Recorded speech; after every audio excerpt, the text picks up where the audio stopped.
Hello and welcome to 68 Cups of Blueberry Tea with your host, Gabrielle.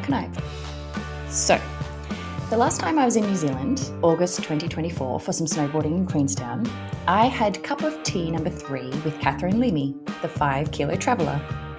Amongst the snowboarding and learning how to travel light, I had also enjoyed a 3-hour horse ride in Wanaka, about an hour's drive from Queenstown.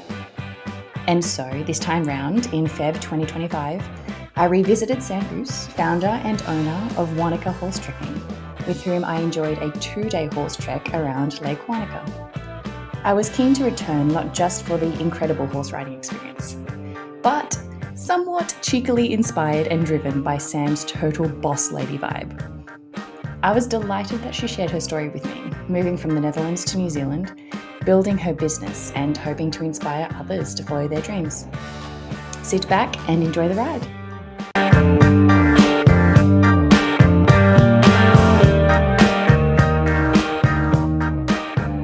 Alrighty, so here we are by the Lake of Wanaka, and is this not the best place to be podcasting together? Yeah, this is, I think, this is an amazing spot, isn't it? Mm-hmm. Pretty lucky here. Beautiful. And this is our second day of a 2-day horse trek that we have done together. Yeah. And so what was it that brought you to New Zealand to start up Wanaka Horse Trekking? Well, so originally I'm from the Netherlands and I've never felt quite at home there. It's just a feeling I had. I couldn't quite point my finger exactly why and how. But I moved to Colorado first and then got a taste of what it's like living abroad. And then I lived in Vancouver. But unfortunately, I couldn't stay there. It was too hard getting a visa. So then I was 30. I was like, all right, I'm not happy in the Netherlands. One more time, where shall I go? And then I'm like, New Zealand, here I come. So that's when I decided to come here because it's got 4 seasons. It's got the mountains. And then within my first year, I just absolutely fell in love with New Zealand, became a horse riding guide. And then, ever since then, I'm like, how did I get so lucky living here? And yeah, now fast forward 7 years later, I got my own horse trekking business here in Wanaka. Did you grow up amongst horses in your childhood? No. So my family's not into horses. But I think you're just born. Some of us are just born with this horsey gene and we just love, love, love horses. So I was one of those. So put things in the newspaper, went to all the people with horses, always asking, can I brush your horse? And see hoof prints in the forest. I'm like, Mom, there's horses. And then when I was 11, I finally got my 1 hour of riding lesson a week. So that was basically it. But any chance I got, I just wanted to be around and with horses. So yeah, no, never owned a horse until I moved to New Zealand. So it was always the dream? It was always a dream, but it's quite hard and expensive back home. So it's hard to imagine. And then it's just a different world there a little bit, having horses. So unfortunately, it was never really possible. And then you also go to university, you travel. So it's not really part of your life. But then because of that travel, when I moved here to New Zealand, I accidentally got a job as a horse riding guide 2 days a week. So I think that really sparked my inner childhood horsey dream. And never look back. Were you always comfortable in the saddle and with horses? Yeah, I guess I am generally in life quite a confident person. I think it's funny. I always think I put myself a little bit on a pedestal here and there, and then have learned throughout the years I may not always be there yet. But I'm always quite happy giving things a go. You know what I mean? And and it is lucky that I'm comfortable talking to people. I've always worked in the hospitality industry. So when I got the job as a guide, it was the confidence around the horse and just being around people that got me that job at the time. Yeah. You do have that natural way with people. You are curious about people themselves too. So what sort of characters do you come across within your business when you are out horse riding?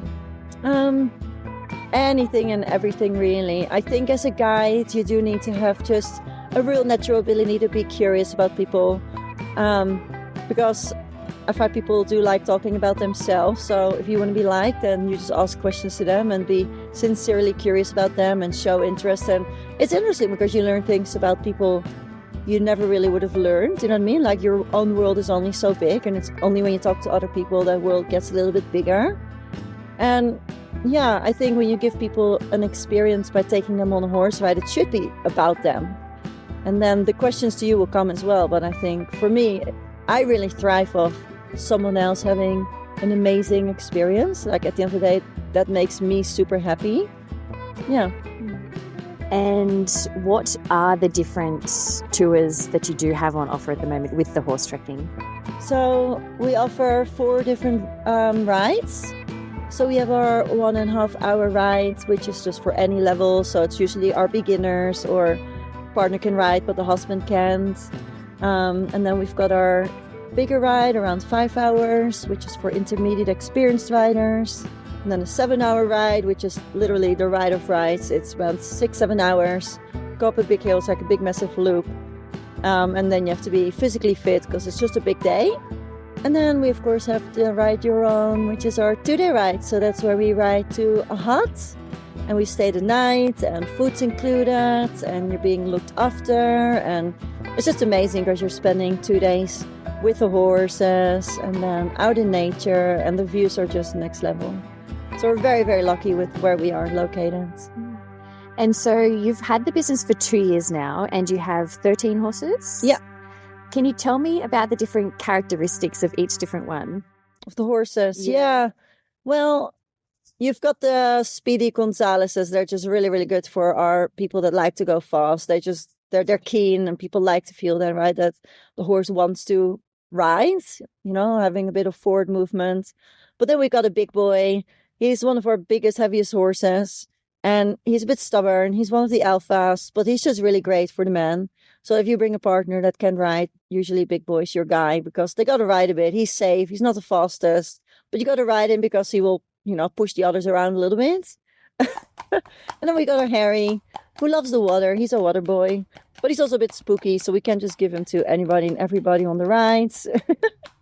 And then, there's horses like Max that are just a bit no nonsense. You could put literally anybody and everybody on them and they're just super kind. Archie is another one like that.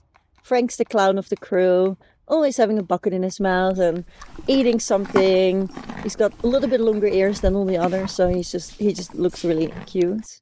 Yeah. So they're all quite different, and they all need different things as well from us as riders. And I always say they do about 90% of the riding for you, but you got to ride them 10% yourself. And I really, really want them to all keep their character because I would just hate it, when the horses just numb down and, they just lose their soul. I would never want that. So I like them having their character. It's fun. Yeah. As long as they're safe. Yes. Well, what about the ones we've got on our current trek? So we've got Toby and... Toby's a cheeky one, always wants to eat, but super friendly, very sweet. He's like, if there's something scary, he will have a look instead of like wanting to run the other way around. He's quite curious. And he's actually one of my favorites to ride. And then we have Ben. Ben is just a solid one. Actually, we never get to ride Ben because he's just really, really good with anybody and everybody. He's one of the fastest ones, even though he's the oldest. He's 14, but he's quite a fast horse. And he has energy. He could be ridden 6 days a week. We don't, but he could ride 6 days a week easy. And then we have Bronson. He's our pretty small gray, I would say. He's very sweet, but I always struggle with where he wants to be in a lineup. I don't know what it is. I think it's just him being gray and he's a bit pushy to the others. And then they're like, get off away from me. But at the same time, he just needs that rider that's just there for him. And then, that's what he needs. And then we have our big chunky Neko, the big gray. And yeah, he's just basically a big Labrador, like a big bulldozer, isn't he? He's just real kind. Nothing really phases him. He's like, okay, we're doing this now.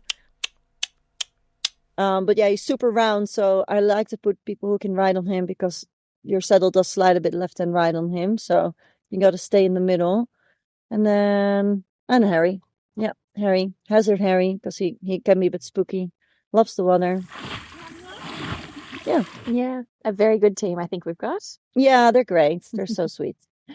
And what are the ventures that you see to expand your business? You have other little ideas underway? Yes, we have many ideas, but now we just need to figure out which one. Like what? Well, another location would be the option. That's just sticking to what, we're both really good at. So finding another beautiful farm. Like we ride on someone else's land here, and we're limited on how many horses we can have. So if we could just copy this business and have it somewhere else, then we diversify and I guess generate more income as well. And I'm also ambitious. I like to grow. That's just what I would like to do. But still, we really, really, really need to set up merchandise, whether it is t-shirts, hoodies, cups, beer cup holders, a belt, a hat. Like there's so many things, and we need to start that because I think people really want to get something that's a memory. But also, again, it could be another cool stream of income for the business. And then, maybe doing overnight treks on different stations in Otago. That would be quite nice. So having maybe 5 new horses, and then those 5 horses go to different places, and you can do 1 or 2 nights there, and then you can choose what farm you want to ride on. So many ideas, and that's definitely going to be the focus for this year, is which way we're going to go. Yeah. So stay tuned. Stay tuned. Yeah. Do you have any particular idols in this sort of industry that you do admire and take after a little bit? No, I don't have many idols, I would say. I do admire people who've set up a business. I guess I admire people who have a business, but they don't need to be in the business every single day. Like I don't admire people that have a business, but then they have to be there 7 days a week.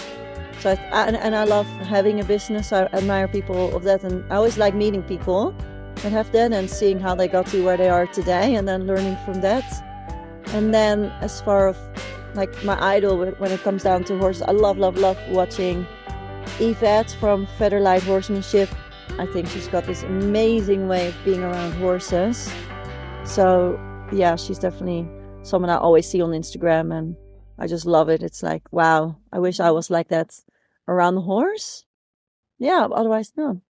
Well, speaking of Instagram, you're headed to South America to meet a woman that you met on Instagram. Isn't it amazing? Yeah, I know. It's so cool. So what's that all about? I think it's just so cool. Like, there's sometimes such a stigma about Instagram and social media. It's about look at me and fake, but it's just how you are on it and how you represent yourself. And to me, it's always been actually a social thing. I've met so many people through Instagram that I'm still friends with, and you chat on Instagram and then finally get to meet. So this lady, she's in Costa Rica, and then she invited actually me and then 2 others to go to her, but it's hard to get all 3 of us coming at the same time. So then I was like, how about Nathan and I just come? And she's like, yeah, for sure. So now it's looking like we're going to visit her in June, and I'll be riding with her and her horses while Nathan goes surf with her husband. It couldn't be a better holiday than that, actually. That's brilliant. Yeah, exactly. Yeah. And we get actually a lot of our customers through social media as well. And I love it because people follow you, and they follow you for months, and then they know they're going to New Zealand, and then you just want to hug them when they're finally here. You know what I mean? It's just such a special thing. Like, I just get warm thinking about them. Oh, thank you so much. And I just want I want to give them like the ride of a lifetime, the experience of a lifetime, because that's just super special to me. And it's an amazing tool. It reaches so many people. Why do you think you have been able to build up your business so quickly? To have so many horses and everything underway within 2 years, that's incredible. Yeah, what do you thank think you owe it to? I do owe that to social media. I was a little bit in the beginning because, well, you were here. I think this is just the most beautiful spot in New Zealand. I've ridden many, many places, but no place is quite like here. We're really lucky to be on this station where there's all the mountains, there's no houses. You're right at the lake. We can take the horses in the water. So that's with the horses, put a good song behind it, and off you go. But then I do think I've always had a bit of a natural interest in social media. But now that I have a purpose for it, it just made sense. So I put my energy in that. And then that's, I think, how we just really grew. Because after 6 months, I really built a following. And then I didn't need to use any agents that you have to pay commission to, or make flyers, and people have a flyer, they throw it away. You know what I mean? So yeah, being online, I think, is just the best way. But I don't know, maybe I've got an eye for what people also want to see on Instagram. Maybe, I don't know. Well, it was also, you have been able to build with people as well. It started off as you and Nathan and your horses. Yeah, exactly. Just the two of us. And now you're building up a team. Yeah.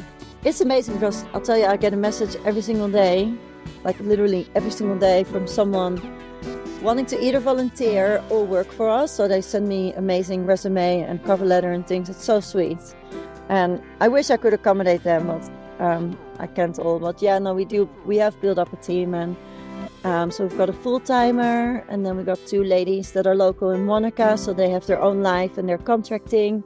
So when I need them, they can come, and if they cannot come, then we can do the ride. And I also always want to do some riding because I just love it too much. I will not want to ride. But yeah, it's amazing. And yeah, I do like building a team and people, that I don't want to be their boss either. I always want us all to be, a team.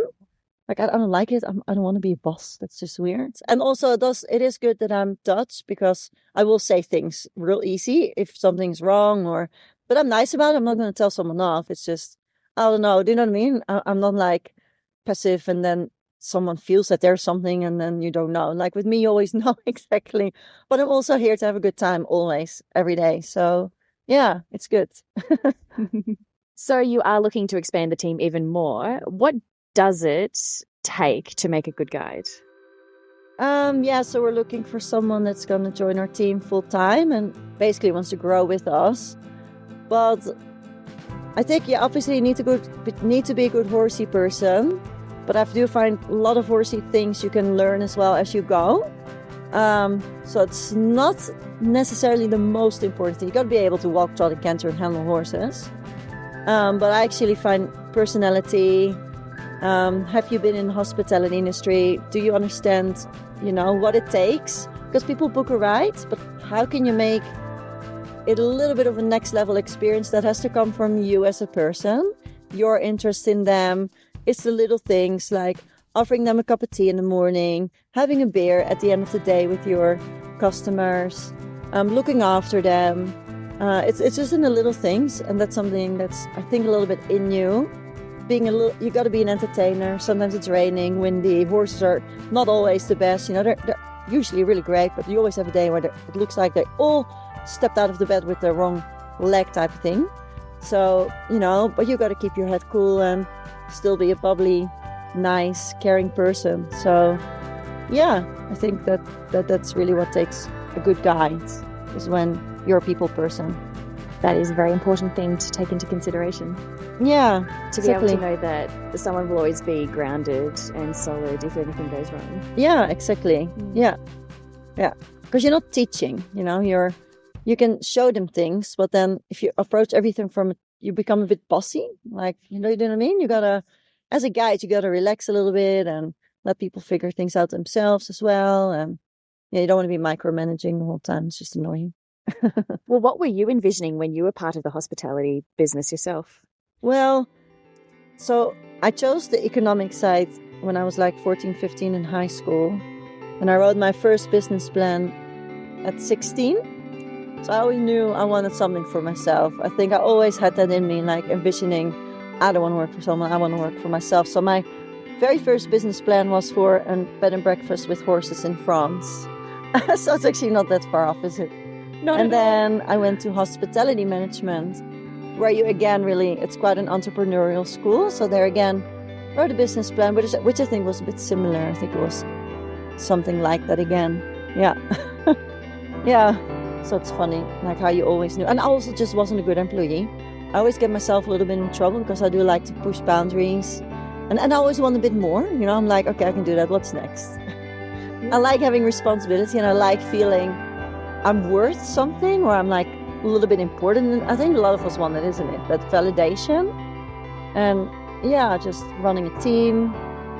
So it just made sense for me to set something up by myself. Yeah.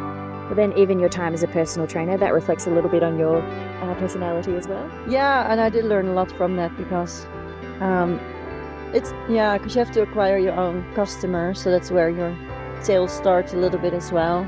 I was lucky because I learned to be a trainer in Canada, which was with the second biggest fitness chain in the world called Good Life Fitness. and they're really salesy. But it's great because when you want to be a real estate agent, personal trainer, or whatever you do for yourself, if you're a sole trainer, usually no one teaches you actually sales. You know what I mean? So to actually learn, how to get clients and how to keep clients, that's how you build a business, isn't it? Yeah, so all these different industries that you dipped into all contributed and led towards this. Yeah, absolutely. That they all did. And it's funny because you look back and at the time you're like, oh, this is a shit job. And then, but looking back, like everything leads to what you do. But it's funny, I think between 20 and 30, you just got to do different things, do different jobs. If it's not good enough after a year, try look for a new job. And then just be patient. Like, I'm really not a patient person, but now looking back, I can actually say, just be patient because it will lead to something. And just always be aware, like, what do I like? Why do I not like that? Who do I admire? How does that person live? Oh, that's cool. How did they get there? Talk to people. And then it will happen. And then your dreams will come true as well. Were you able to share this with the intern that you just had with you for 4 months? Yeah, absolutely. She was 21. And there's different 21s. I think at 21, I was quite hungry already for wanting to be something, thinking, oh yeah, I could be a general manager, but you can't, you're just not there yet. As like she just, I told her like, be curious and ask things but that'll come. Sometimes you need to work in a team with different people and then you're like, you got to step up a little bit. Otherwise they will surpass you as well. So I told her everything. It's good because it's exciting. I'm so excited for her. She's 21, it'd be so cool to see where she's like in 9-10 years. And I really, really, really hope we, contributed to, her life in a good way, I hope. Does New Zealand feel more home than anywhere you've been before? Yeah, 100%. It's nature. It's the people. Dutch people can be quite direct. I think here, I really like what they say, don't say anything. Like if you don't have anything nice to say, don't say anything at all. I think, a lot of times when you go to a city, whenever a lot of people can have that, just chill out a little bit and also do good if you can do good. I find here if your car breaks down, there's so many people who offer you a car, help, what can we do? That's just something we don't quite grow up with. And I think it's just amazing, a bit more that community living.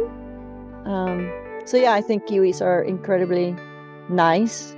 And then here, the work-life balance is just really amazing. You can work super hard, but in the evening you can be wakeboarding or you go for a hike. And in the weekend, it's like, where have you been? What did you do?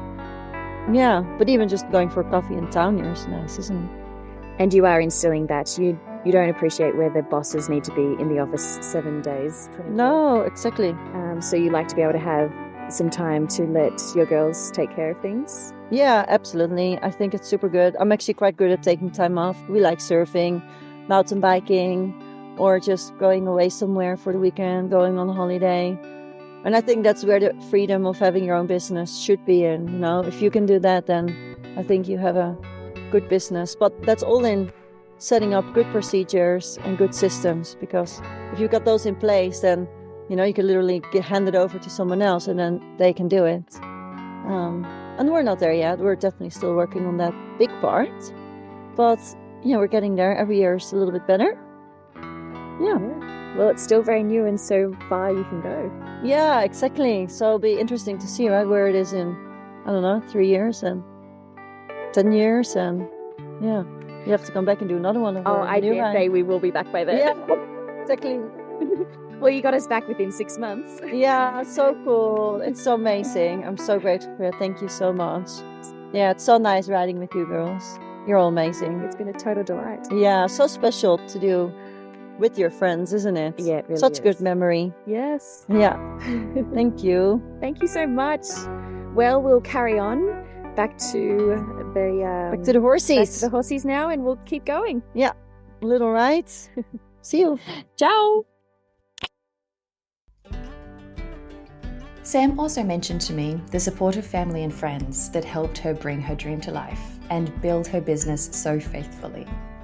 And because of this, being part of the unique horse trekking experience really just shows riders the simple pleasures of the countryside and country life that awaits.